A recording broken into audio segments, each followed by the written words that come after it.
Yo, what's going on, Kicks Army? Today I'm going to be doing a sneaker drawing on the Nike Air More Uptempo Georgetown set to release August 30th, as well as talking about how some of the more prominent NBA players have been speaking out about mental health and the challenges they face. Let's get it!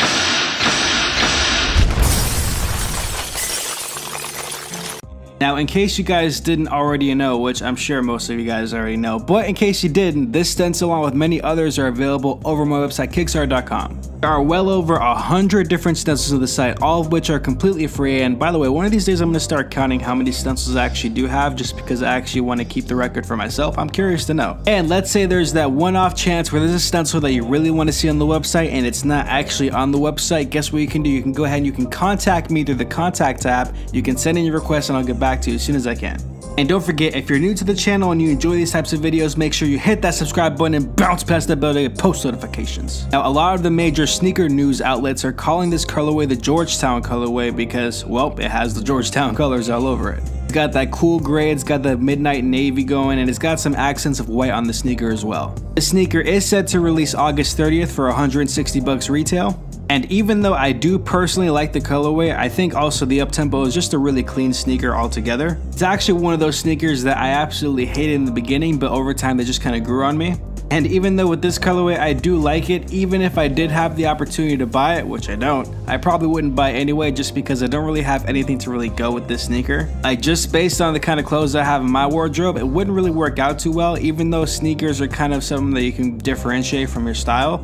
For me personally, I just couldn't really fit it with what I wear. But if this sneaker does interest you, make sure you get in touch with your local retailers to see if they'll have it available in stock. Or try your best to cop it online. May the sneaker gods be with you. Now, recently, a number of notable players have kind of spoken out about the different mental health issues they face, as well as with the personal problems that they face as basketball players. I'm talking Paul Pierce, Kevin Love, DeMar DeRozan, those kind of players. So pretty notable players. And we have heard Kevin Love kind of speak out about mental illness in the past, so this is not really something new for him, but it is interesting to see the other players kind of dabble into that and kind of speak their mind on it. Now, for years, the NBA has had the NBA Care program, which is basically a system in which they try to advertise different social issues going on. They try to help it out, whether it be within the community or all over the world. Basketball is a global sport, so it makes sense that they would just expand to other countries and other nations as aside from just the United States and Canada. And something that the NBA Cares program has been tackling recently is the issue of mental health. And besides the fact that mental health has been a really big discussion in our society as of late, it helps when you have notable players also talk about their issues with mental health and how they've kind of been tackling and dealing with it. Of course, Kevin Love has been one of the more notable players kind of talking about this. He did a whole video segment about it on their webpage. If you type in NBA Cares, you can look it up. It's a lot of really good stuff, to be honest. But like I said, recently we've seen a number of reports of NBA players either kind of talking to the media or just reaching out to different reporters, kind of talking about their issues they've been facing. For example, we had Kevin Love,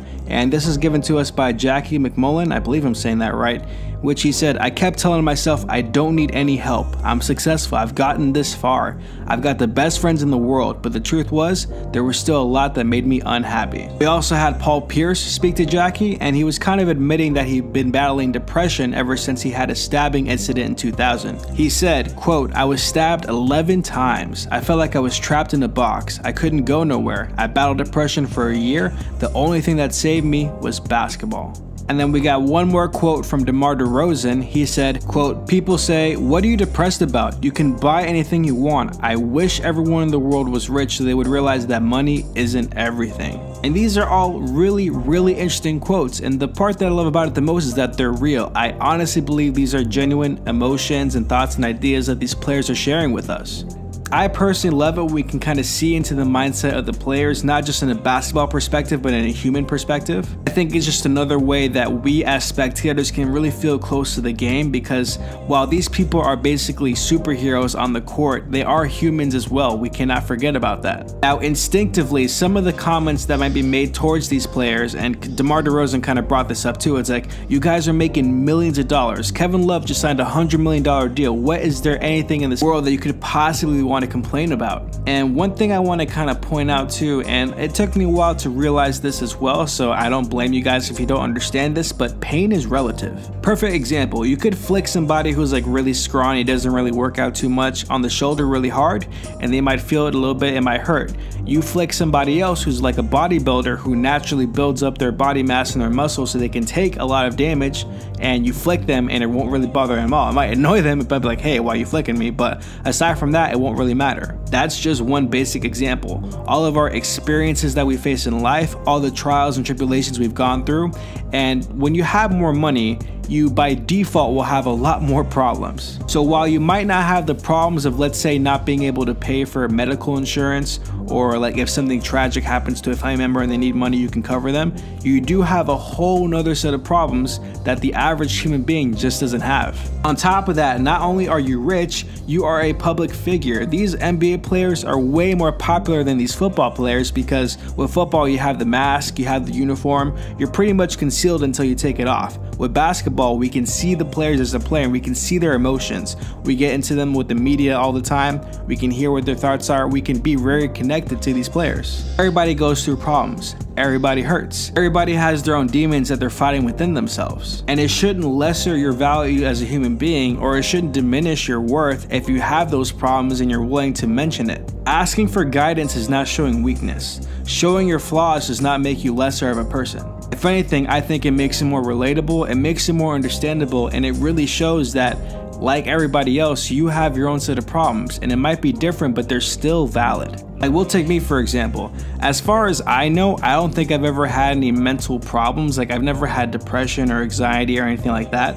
Like, at times I can be very upset with myself, I can be very hard on myself, and usually it's during those times when I'm not really making YouTube videos, when I know I could be doing something productive with my time and I choose not to. But I wouldn't necessarily equate that to depression or to anything else. That's more of me being critical about what I'm doing with my time, and more importantly, what I'm not doing with my time. Like, one of the things that still kills me to this day is if I would have just made a video at least once a week from the moment I created this channel up until now. A, the channel would have been a lot bigger, B, there'd be a lot more views on each video, and C, maybe, just maybe, I could be living off of this channel right now. But one thing I kind of had to come to grips with is that I can't change the past. I can't go back in time, otherwise I'd go way back in time and I'd start playing basketball like at 2 years old. Or maybe I'd focus on drawing a lot more whenever I had free time and I wouldn't play as much video games. But all of those things are what ifs. And like I've said before, and I've heard this quote from somebody, I don't know who came up with it, but whoever did, props to you.